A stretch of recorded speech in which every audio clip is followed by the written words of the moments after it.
I've streamed over 50 games and about 100 hours of content. And I started streaming on Game Changer with the phone on the fence like a bunch of parents, but I've been adding to my equipment over time. And I'm hoping now to share some of the things I've learned and try to help people who, like me, want to up their streaming game a little bit. Today, I just want to do a really quick video. And the idea is to talk about camera angles. As soon as you go from the one camera on a fence to maybe two cameras to maybe three cameras to maybe four cameras, and you get a camera switcher and you add all this complexity, you start thinking about camera angles. And that's what I want to do a little bit today, with just showing you some of my favorite angles that I like to use. It's also been great for watching regular baseball, MLB baseball, because suddenly you're looking at the angles that they use, the professionals use, and it changes your idea about what you want and gives you ideas about what you can do. So anyway, I'm going to go right into some slides. I'm down here in the corner. So just digging right into it, I'm going to cover like 4 or 5 shots that I like. I think the first 3 are sort of my go-tos. This is a representation of the field down here. And then you can see there's a camera down at the base. So this is where I'm shooting from, behind the backstop. This is the wide shot. And the wide shot is sort of what you generally would have with a phone on a fence. And sometimes it's even hard to get this, but you want foul pole to foul pole if you can get it. If you can't get that, you want first to third so you can see the basic angles of all the plays, of all the bases. It's great for in between innings. It's great for the after the game. Hey, good game handshakes. But where it's why you want to improve from this is that it's really not awesome from a field view. Like, you can barely see the first baseman. Oftentimes the umpire and the catcher block sort of the action going on at home base. So what I like to do is actually shift a little bit to the right, like I am here. So I'm not directly behind home plate, but shifted. I bias towards the right because of most batters, at least on my team, are righties, and this gives you a little bit better view of what's going on there. Right, so that's the wide shot. If you're going up just one step, 2 cameras, I like this third baseline shot. It's a tighter view. You can even go tighter than this, meaning basically catching between the home plate and the pitcher's mound. You get a little bit of the tension. That's where most of the action is happening in a game. You also have a clear sight down third baseline.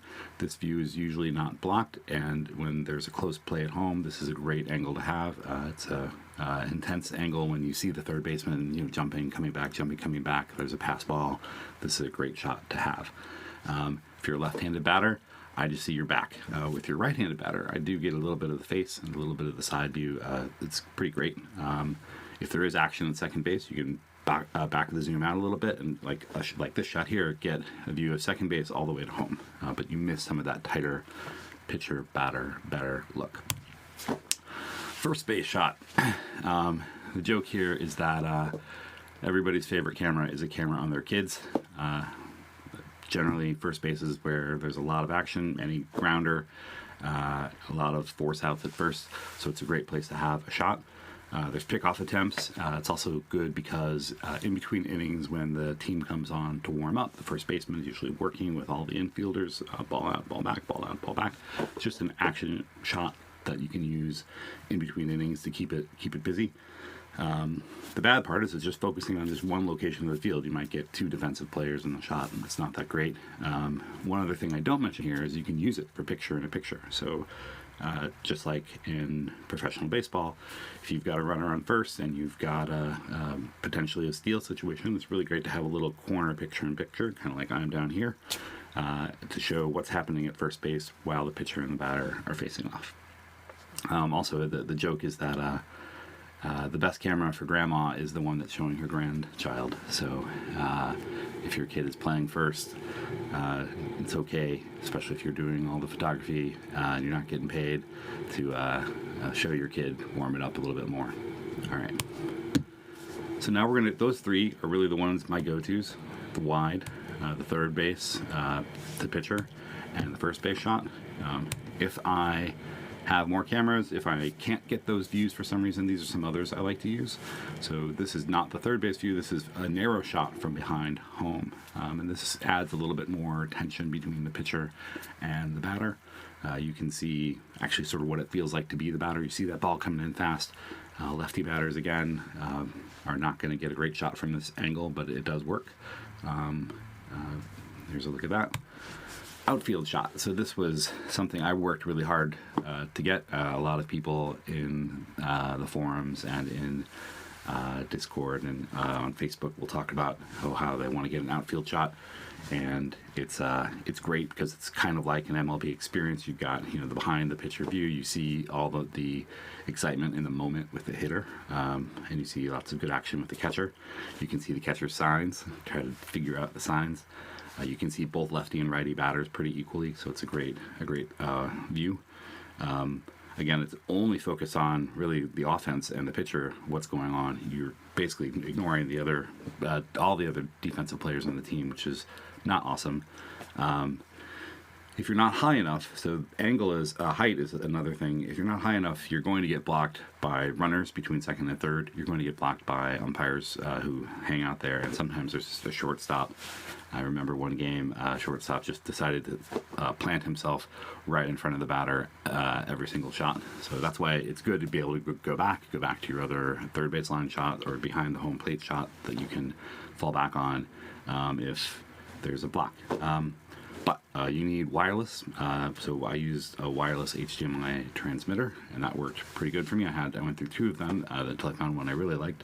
You need a camera with a good zoom. You need some optical or image stabilization. I found a good tripod worked for me, was the best thing that I needed to keep the shot stable. I was in a windy spot, so there's no fence. You're out 200 feet. Obviously, you need access. So not a lot of fields allow you to get all the way to the outfield. On the opposite side, some of them are amazing. There was one that had this really nice little rise of a hill back there in some trees, so I had some shade. It was a perfect place to shoot. So anyway, this is my outfield shot. I just want to throw out some other shot ideas before I wrap this up. Some things I wanted to do. I wanted to do a fan cam. I want to try to get myself on it and do a kiss cam someday. I want to do dugout cameras, especially for an important game. It's really great to see the kids explode in excitement and be able to click over to that video. This gets into some gray areas, maybe more for a scrimmage, but I would love to do a catcher helmet cam, like what it really looks like right behind the plate, what's going on there, what the conversation is between the batter and the catcher. I wanted to put a camera on my kid when they go in for the good game handshake at the end of the game, just to sort of capture that moment. That's one of my favorite moments in baseball. I have done this before, and I really like the idea of being able to call in remote. So in between innings, I had a kid who was on our team who was sick, and he was at home on the couch, and I know he was watching the stream, and I'm like, hey, click on this link, see if we can get you in. Got him in to say hi and cheer on the team. It was kind of a fun moment. And if you're announcing the game, maybe you want yourself to be on the camera. I haven't actually gone that direction. I don't feel like people want to talk to me or see from me. They want to watch the game.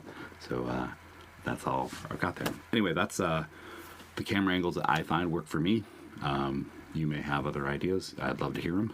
And I hope this helps you think about what camera angles are valuable for you. And let me know if you have suggestions for future videos or future content. I've got other stuff coming up, maybe today, that I want to put out, but I'm hoping to make some short little videos like this and give back. Thanks, everybody.